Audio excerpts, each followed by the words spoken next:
Good afternoon, everyone. I'm Neil Love from Research to Practice, and welcome to Implications of Recent Datasets on the Current and Future Management of Small Cell Lung Cancer. This is actually the fourth webinar we did in relation to the World Conference on Lung Cancer that was recently held. And today we're going to talk a little bit about small cell with Dr. Jacob Sands from the Dana-Farber Cancer Institute in Boston. Dr. Sands is actually in Korea giving a talk to the Korean Medical Society, so we're happy to have him there. I'm sure they're happy to have you there as well. As we do in all our programs, we will be talking about non-FDA approved uses of agents and regimens, so check out package inserts for more information. So here's where we're heading. Mainly we want to talk about new papers and new data sets that have been presented in small cell, where things are heading in this disease. But we're going to start out as a way of introduction and maybe kind of bringing us up to date on where we are today in terms of treatment of small cell by looking at a case scenario that Dr. Sands made up for us. It really gets into a number of key issues that he wanted to make. So Jacob, you put together a 66-year-old man who gets lung cancer screening. I'm curious why you built that into the case, incidentally. Is that one of your passions? Yeah, lung cancer screening is our greatest opportunity at impacting cancer mortality. Despite really being our greatest opportunity and our opportunity to cure as much cancer as possible, it's only being done in really around 15% of people who qualify. So it's extremely important, and it's a way of diagnosing earlier stage so we can then treat with goal of cure. Can I just sort of add a slight note of skepticism to that? I don't know. There's something about screening for lung cancer that seems counterintuitive to me. I mean, I imagine other people as well. You guys seem to have the data, but it's somehow kind of challenging to buy into. You think any myths or misperceptions that you see about lung cancer screening? Well, I think there are a lot, and I don't think you're alone. And that's part of our effort, is making sure people understand the data on that. We have the NLST, which was a more than 53,000 individual study. They got a CAT scan. Half of them got a CAT scan once a year for 3 years. Half of them got a chest X-ray once a year for 3 years, with then about 9 years of follow-up. We saw an all-cause mortality benefit in the group that got CT scan, 6.7%. We saw a lung cancer-specific mortality benefit of 20%. But we also saw a huge stage shift from screen-detected lung cancers being about 70% stage 1, 2 in that group that was randomized to CAT scans. In those follow-up years where they were no longer getting those CT scans, when they're diagnosed with a lung cancer, it was the majority were stage 4. And so it also highlights that, people need, if they're getting screening, they need to keep getting it every year. What about for small cell? When you do screening, do you see a downstaging compared to people who walk in off the street? I would assume so. You built this case to have limited stage disease. Is that more common?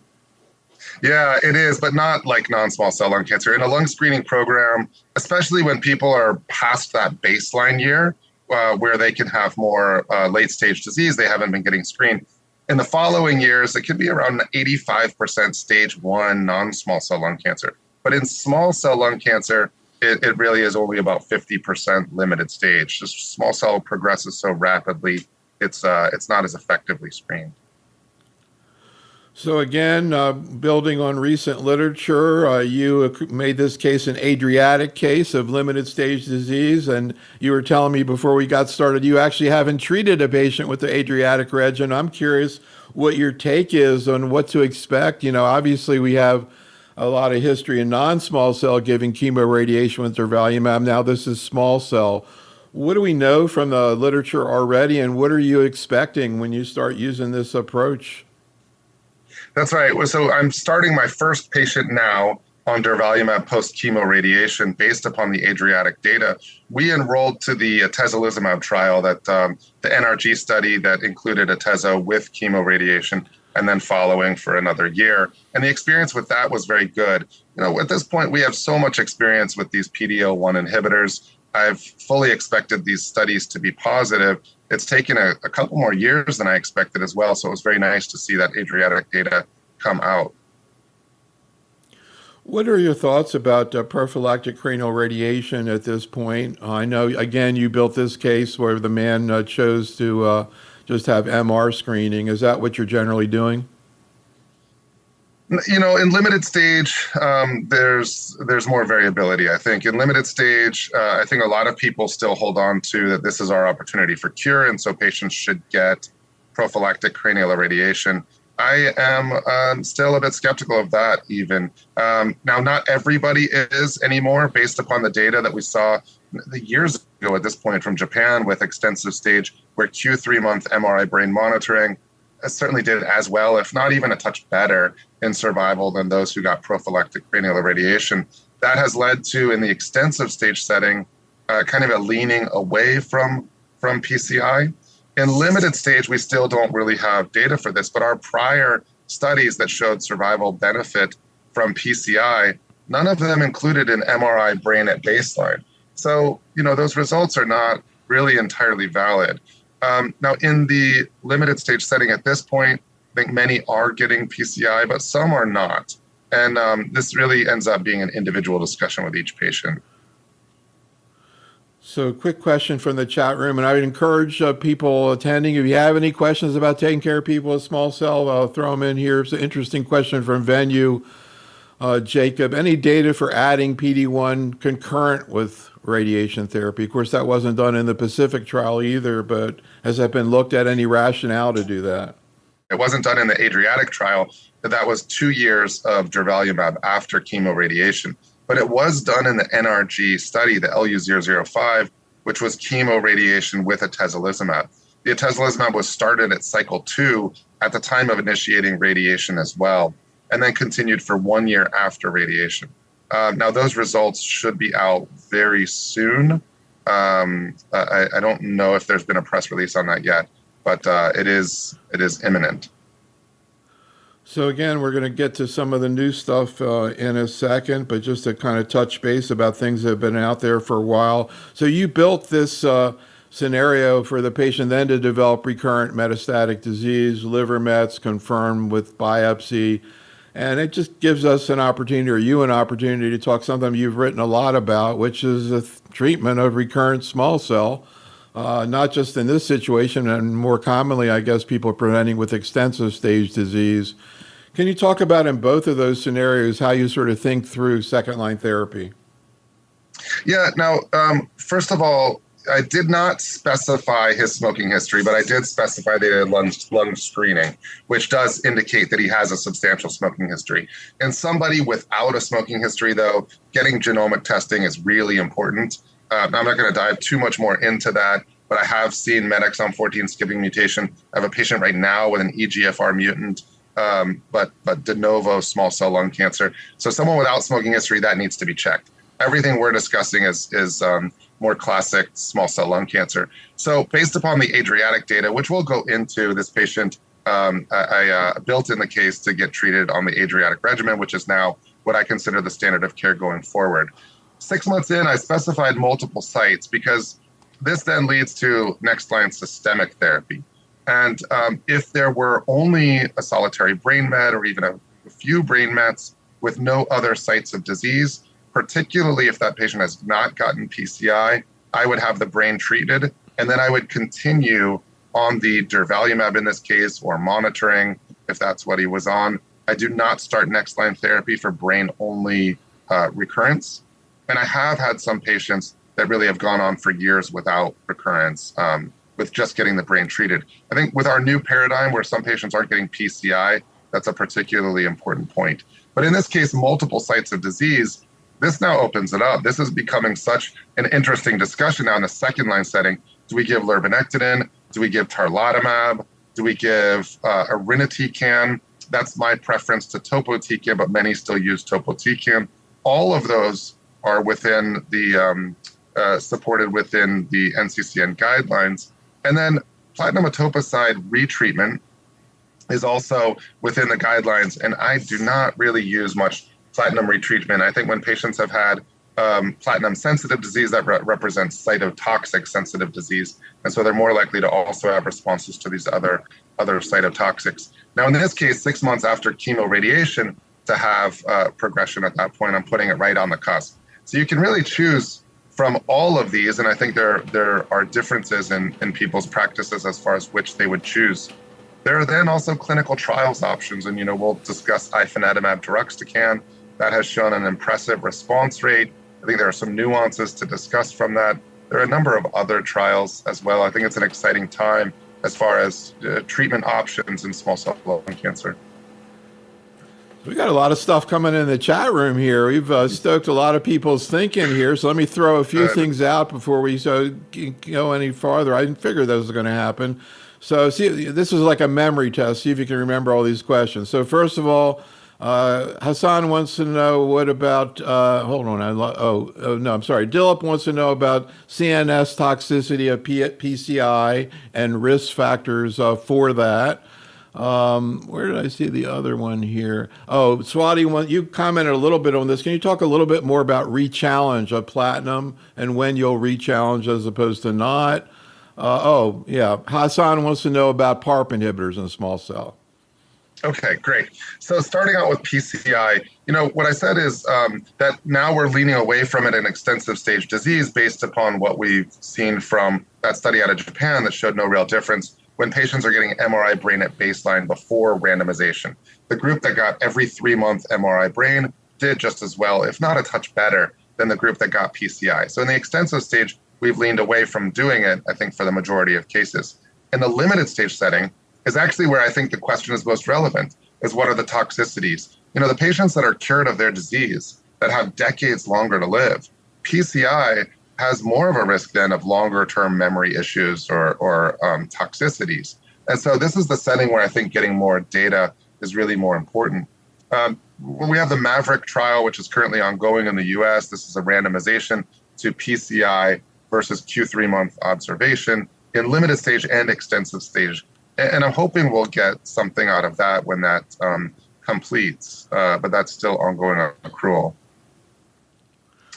So Duru in the chat room says, quote, my patient got demented from PCI but was cured of limited stage small cell. I have a case like that too. The worst case I ever saw was somebody that I had see 4 different neurologists in Boston. Ultimately ended up going to the neurologist that the neurologists refer to.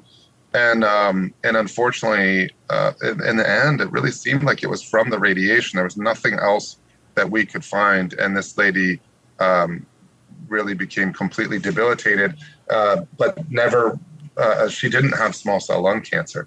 So I do worry about that. Now, fortunately, those are outlier cases to be so severe, but they concern me.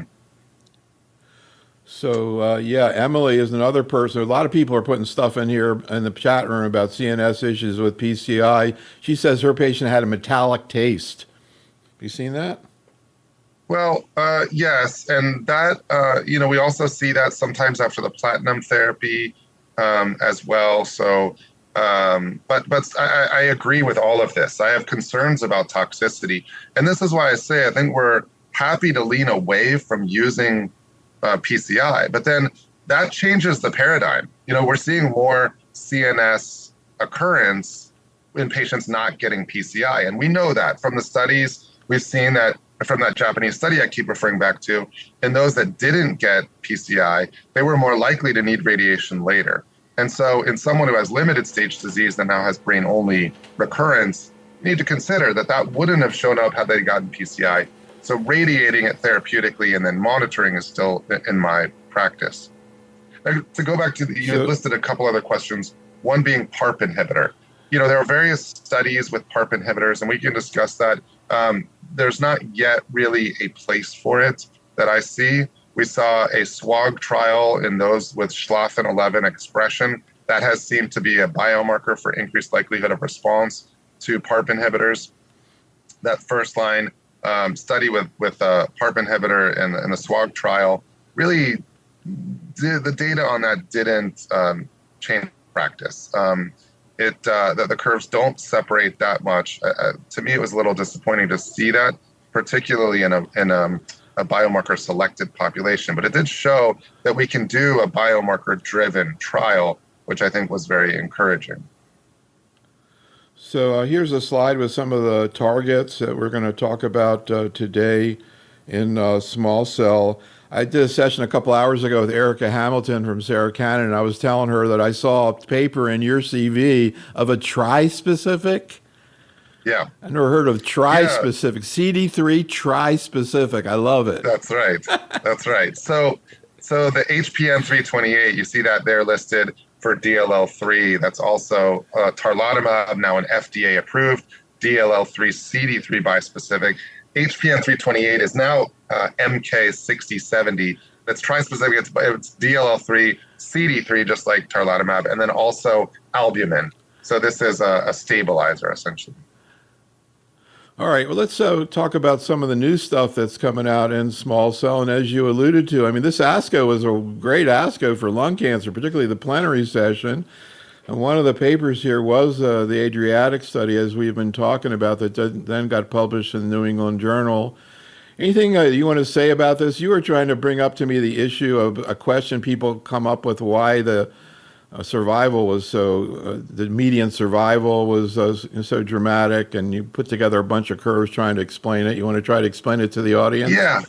Yeah. So, people have seen Pacific worked well in non-small cell lung cancer. This was durvalumab after chemoradiation for non-small cell. We've seen the Caspian trial, first line for extensive stage small cell. It is a standard of care. Median overall survival difference in that study was about 2.5 months.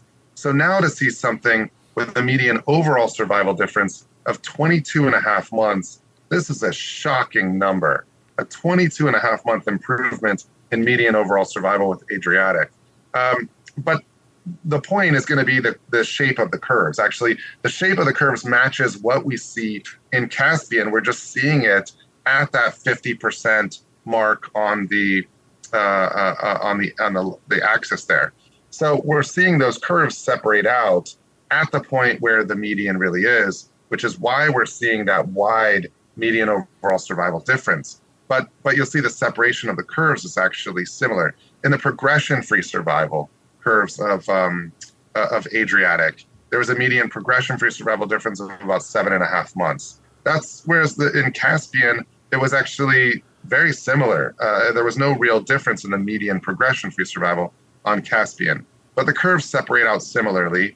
And the really encouraging thing is that we see a tail of the curve on Adriatic that looks like longer-term disease control, and I think ultimately higher cure rates is what I expect with the incorporation of durvalumab after chemoradiation. I mean, I don't know how accurate this figure is, but 12% 5-year survival for extensive stage small cell, if that really is true, sounds kind of impressive. Yeah, so this is the Empower 133 follow-up. So this is extensive stage small cell lung cancer. That now the Empower 133 trial, they essentially closed the trial, but they wanted to continue the treatment on the patients that were getting atezolizumab.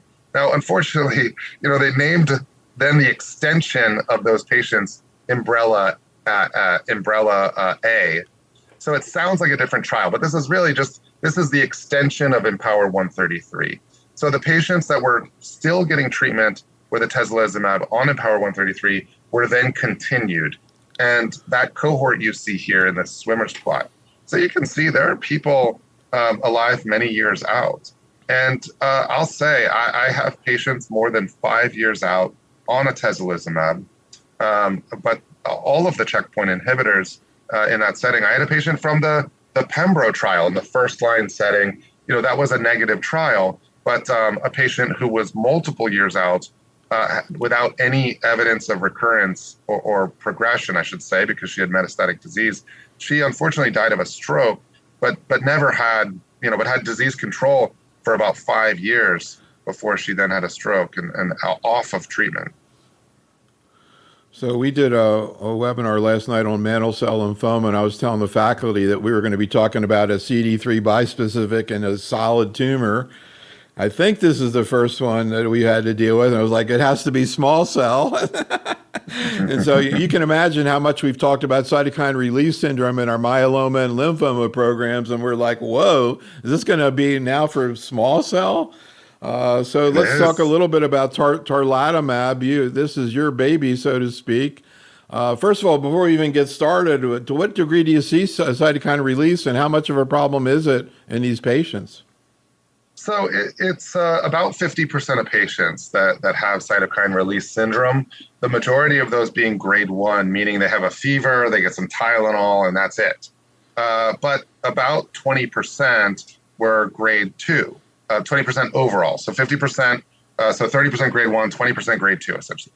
And grade 2 is needing some oxygen for hypoxia or needing some IV fluids for hypotension. So, that's really having some symptoms that requires real medical management. And in those settings, they get steroids.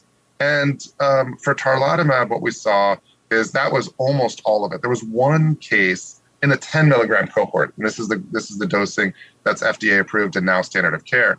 In the 10 milligram group, there was one case of a grade 3.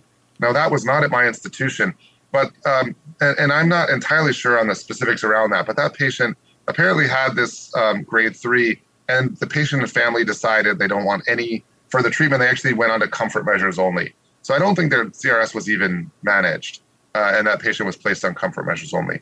So I'm not sure of the specifics of that case, but it's certainly an unusual one. Now, the experience with this class of drugs, because of course we've accrued to more than just the tarlatamab trial, has been very good, and CRS cases have been quite manageable, respond really well to steroids when needed, and if they're having any real symptoms, then tocilizumab, if that grade 2 is escalating, tocilizumab is quite effective. But with tarlatamab, you see 40% response rate, another 30% with stable disease. Now, you don't know what to make of stable disease. It's hard to, it doesn't say in the chart whether those are sustained stable disease, but some of them are. And I think in small cell lung cancer, when we see stable disease, that does represent some degree of benefit. There are some patients in that stable disease group that are benefiting because small cell tends to be a pretty rapidly progressive diagnosis. Here you see the median time to response was 1.4 months on tarlatamab, so basically around the first scan.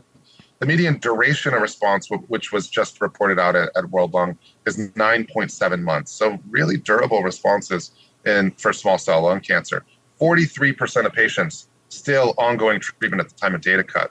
Right here, I think this chart is actually one of the most impressive to me.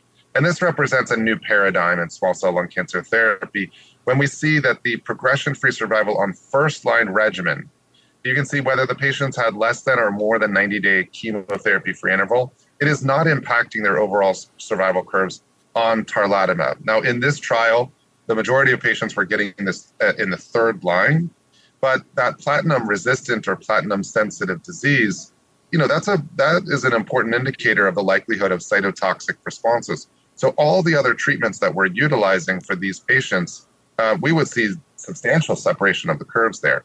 But tarlatamab has a different mechanism. It's an immunotherapy. And so platinum sensitivity is not an indicator for the likelihood of response or the durability of response. Here's getting to your question on CRS. On the left there, you see 53% of patients had CRS. Outside of CRS, it was generally really well tolerated. I'll highlight the dysgeusia, which is there, the second from the right. And as we get further out into treatment, CRS is essentially first cycle. After that, there's not any. ICANS, which we'll discuss in a moment, is something to watch for. But after that, it's dysgeusia is really the one thing.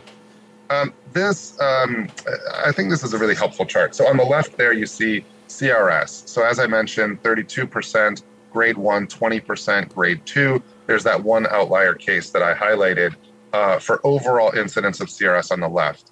Just to the right of that is recurrence. So anyone who had CRS, how many of them had another episode of CRS? You see 21% had a grade 1 as a recurrence and 4% grade 2. And just to the right of that, you can see that this was almost all in cycle 1.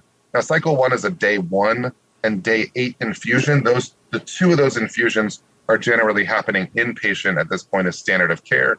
The FDA approval recommends 22 to 24 hour observation after infusion. The cycle 2 and beyond, cycle 1 is day 1, day 8, and then day 15 as an outpatient. Cycle 2 is an every other week dosing. And there were only 3 instances of CRS in that. All 3 of those cases were patients that had a delay So they had a dose held for some reason or another, but there was a gap before then they were reinitiating tarlatamab. And when reinitiating tarlatamab, that's when there is some risk of CRS happening again. So all of those cases were that. So generally, if you treat someone through cycle 1 and they do okay, or they have CRS and then they recover, then going on, that's not really much of a concern. It really is just the very beginning.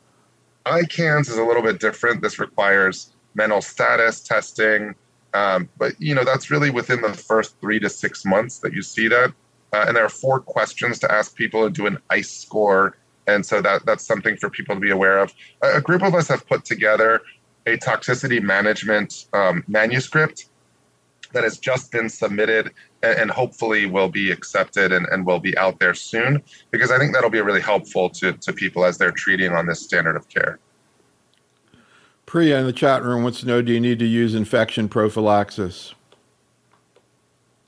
But no, they don't need to go on Bactrim or anything like that. Great. So speaking, the recurrent setting with small cell has been a little discouraging, in the recent years. We had LIRB to talk about, which I never could get too excited about. But now it looks like we got some hot stuff coming in here, not only tarlatamab, antibody drug conjugates, all throughout oncology. Let's talk a little bit about IDXD, infinatamab deruxtecan. What do we know about this agent? Obviously, we have a number of agents with the payload of deruxtecan, and particularly TDXD and HER2 disease. What about IDXD? That's right. We have trastuzumab deruxtecan is FDA approved in HER2 positive breast and lung cancer. Datopotamab deruxtecan is the TROP2 ADC, patritumab deruxtecan, the HER3 ADC, and now ifinatamab deruxtecan, the B7H3 ADC, all of these with a deruxtecan payload. And I highlight that because there are some toxicities that are from that deruxtecan payload, which we'll discuss a little bit. But essentially, B7H3 is the antigen that the antibody binds to and then goes into the cell and releases the deruxtecan payload. And we've seen some impressive results. This is the ID8 Lung 01 study. So this was 2 different dose levels, the 8 milligram per kilogram and the 12 milligram per kilogram dose levels. From the waterfall plots there, you see the majority of patients having some degree of tumor shrinkage, even more so in the 12 milligram per kilogram dose level. I think the PFS and OS curves look fairly similar, but the median certainly favors the 12 milligram per kilogram dose level. But the response rate of 55% in the 12 milligram per kilogram dose level, and that's a shockingly good response rate for small cell lung cancer in this line of therapy. Disease control rate of 90%, 80% at the 8 milligram per kilogram dose level. It's very good. Sounds exciting. And then there's always the downside to consider. What do we know about IDXD? With TDXD, we think about acute chemo-like side effects. I'm curious if you see that here. And obviously the issue of interstitial lung disease. So what do we know about IDXD? Yeah, we certainly see cytopenias. There's also, especially in that 12 milligram per kilogram dose level, that level of nausea that's there. Now it's overwhelmingly grade 1, 2, but I think we have to be careful not to just write off grade 1, 2. Now, generally speaking, this can be for a couple of days after the infusions. So when you're getting long-term disease control and some nausea that can be managed with medications, that also shouldn't be a detriment either. You mentioned the ILD. I don't think it's, at the very bottom, we see that. So the ILD, I think in the 12 milligram per kilogram dose level, was just grade 1, 2, 3, but we do see some of those cases, there were 5 total. In the 8 milligram per kilogram cohort, it was 4 cases of ILD. Now, ILD is something we see across all of those deruxtecan studies. So the 4 different ones that I've mentioned, we see cases of ILD. I will highlight that across all of those studies, we see great variation between what the investigator grades the ILD and what the adjudication committee grades the ILD. We see real variation. And that just is to highlight that clinically, this is something that can be difficult to determine. And so I'd encourage anybody who's treating someone with one of these drugs is you need to look for ILD. Certainly, it's something we see across them. But when you see a case that you suspect is ILD, I highly encourage you to look for everything else, because a drug-related ILD it's difficult to know whether there's something else going on, and you can lose the opportunity to do a bronchoscopy if you're waiting until symptoms get really so much worse. So it's important to consider all other options. I've had some cases where we did autopsy, and actually it looked more like cancer progression and not as much an ILD. And so it's hard to know. Do you think about, or do you actually use preemptive screening? In breast cancer, they're very aggressive about pulmonary screening. You're already looking at the lungs all the time anyhow, but That's right. they go out of their way to make sure these patients have CAT scans at least every 8 to 12 weeks for a long time, as long as the patient's on treatment. Are you thinking that's kind of the strategy you're going to do with these other agents? Well, so that'll become particularly relevant in like earlier stage setting. And for this drug, even for IDXD for extensive stage small cell, they're getting screened. They're getting CAT scans frequently as monitoring for disease progression. And so I don't worry as much in that setting. In non-small cell lung cancer, with the drugs I've mentioned, they also are still going to be getting CAT scans somewhat frequently. But we saw some data out of World Lung in the neoadjuvant setting that might become something to monitor for. We'll see how that story evolves. What about CNS activity with IDXD? We've been seeing more and more CNS activity with ADCs the more we look for it, particularly, again, breast cancer, TDXD, clearly it has some benefit. The ESMO meeting that just concluded had a paper looking at this. It looked like they saw some benefit. What was your take on that? Yeah, and I think this is really encouraging. Now, across we're seeing a similar response rate across all of the deruxtecan studies. Now, we have intracranial data also from patritumab deruxtecan and datopotamab deruxtecan.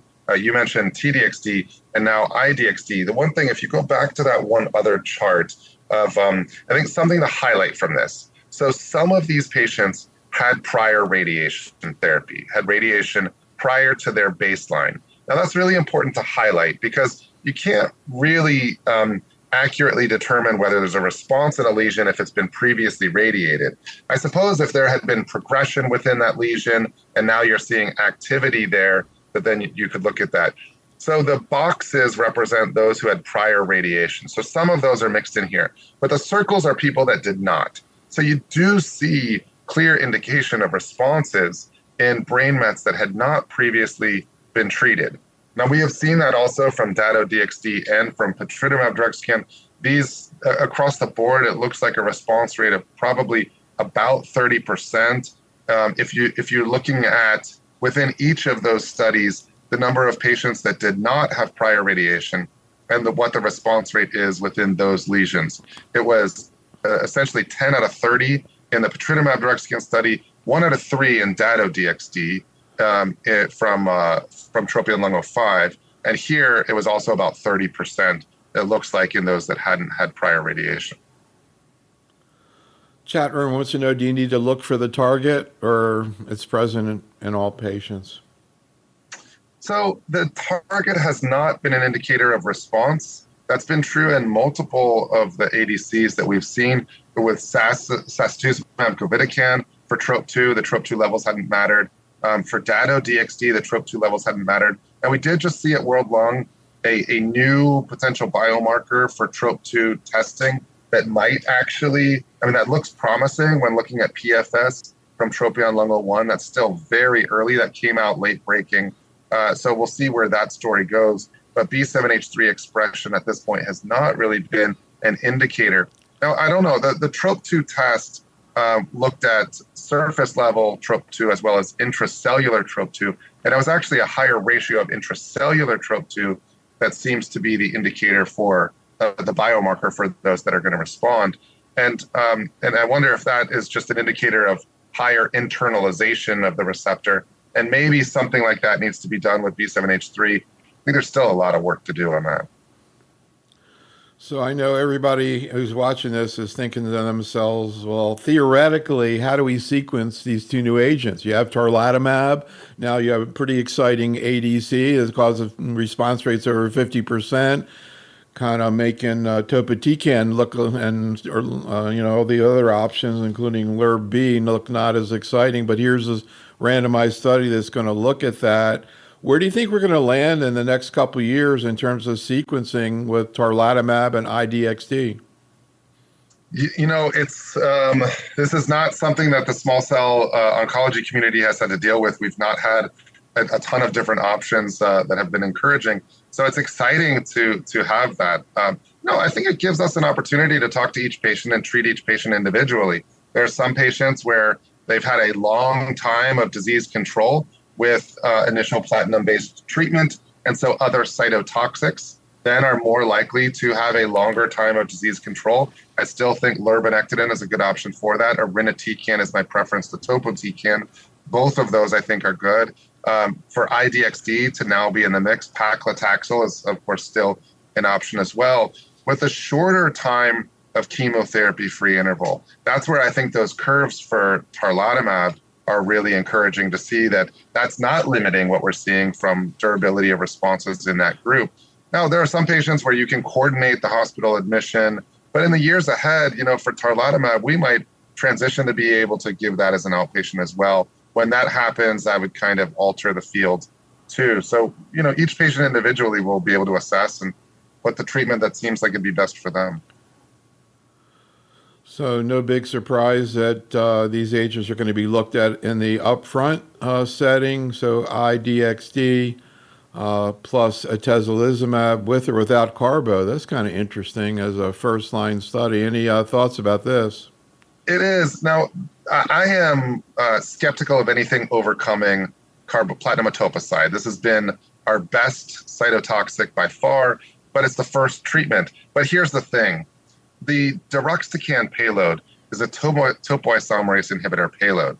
So it's similar to irinotecan, which we know is an effective drug, but giving platinum irinotecan, although common in Japan, is in a US population is not tolerated as well. And so that's not really part of our standard of care in the US. But if it's delivered with the antibody drug conjugate technology, then maybe it could be. So I do think there is a potential real place for that. I think it's an exciting trial. So a couple other things, when we were chatting before we got started, I asked you if there are any myths or misperceptions that you think may be out there about small cell. And I guess I could summarize what I heard as your responses, maybe that people give up on patients too soon. They bring hospitals, they don't realize that. Can you elaborate on your thoughts about that? I see patients sometimes where they've been told by their oncologist that essentially they need to go on hospice. And so they come in for some kind of last ditch effort and they'll say, I know there's not really anything, but I just had to know that I've looked. And there's still standard of care options. And the patient still has a good performance status. And so there are options. I think right now, what I would consider very reasonable, what my regimens that I'll use, certainly the platinum etoposide plus checkpoint inhibitor. I've mentioned lurbinectedin, tarlatamab, irinotecan. If they've come to me and they've gotten topotecan, then they've gotten that. So irinotecan or topotecan, paclitaxel, temozolomide. Now temozolomide has good CNS penetration so does irinotecan and topotecan. But if they've had radiation to the brain and they've had irinotecan or topotecan, and now they have intracranial progression that can't be treated with radiation, then temozolomide is an option. I have a patient right now who's he's now about 2.5 months in on treatment with temozolomide for intracranial disease that can't be radiated, and it's responding. So, each of these, these aren't cures, obviously. And for the most part, these cytotoxics, when they work for months, not years. But, you can get many months out of each of these different lines of therapy, and that can add up to a meaningful time. Of course, now we have tarlatamab, which can, and the T-cell engagers, where we can sometimes see years of therapy, years of benefit as well. So I also wanted to ask you about this paper presented at ASCO, Beat SC, bringing in bevacizumab We did a webinar where we talked about the wild bispecific Asian what's his name, ivonescimab, that they presented the Yeah. phase 3 trial at World Lung, the incredible presentation, phase 3, beating out pembrolizumab. And of course, With a everybody hazard was ratio of saying, well, 0.51. 0.51 beat, but then everybody was saying, well, suppose you just added Bev to PD1, which of course has been done in various situations. So I don't know if they're going to have to go back. I know they're going to want to see North American data. I don't know if they're going to look compared to Bev. But meanwhile, this paper gets presented. I don't remember seeing much about Bev in small cell. And, they added it to extensive stage standard therapy and looked like it kind of worked to me. I don't know. What do you think? Yeah, and I mean, now, first of all, I have to give them props just for the name. I love the name Beat SC. Yeah. I think as far as a Yeah. trial name, that's great. Yeah, Yeah, that is hazard awesome. ratio of 0.7, but the overall survival curves actually looked reversed. It was the overall survival curves were a hazard ratio of 1.22, and that's probably why there wasn't as much. You highlighted the ivonescimab for metastatic non-small cell lung cancer, which looks to beat Pembro. We don't yet have any overall survival data on this. I wonder, if this hadn't had the overall survival as part of the presentation, maybe there would have been more of a buzz about it. And yeah, with the incorporation of VEGF, we've seen this before where we see what looks like very good in progression-free survival, but doesn't translate to overall survival. Now, that being said, the one other thing in non-small cell lung cancer is we have the Pragmatica trial, which is adding VEGF to Pembro in the second line setting. And that is based upon earlier data that showed no difference in PFS, but a beat in OS. So, there's some things to VEGF, and this is why we keep chasing it, but I don't think we yet really understand what. I was so glad they picked John Haymock to discuss that. He's my go-to VEGF person in lung cancer, but I'm not sure he completely explained it as well. In any event, it's been really great talking about small cell. Maybe I could end another question from the chat room, just to kind of get back to real life. Dr. Kumar in the chat room wants to know, what's the role of taxanes in small cell lung cancer? Great. Actually, paclitaxel, I think, is a really good regimen. It's well tolerated. I dose that as the weekly dosing. So it's 6 weeks on, 2 weeks off. And I find that to generally be very well tolerated. I think the important thing when we're getting into those lines of therapy is we want something that's not going to add much toxicity. And so weekly dosing of paclitaxel is pretty well tolerated. So I think it's a good option. All right. Well, thank you so much, Jacob, for chatting with us today. And audience, thank you for attending. Be safe, stay well, and have a great night. Thanks so much, Jacob. Thank you.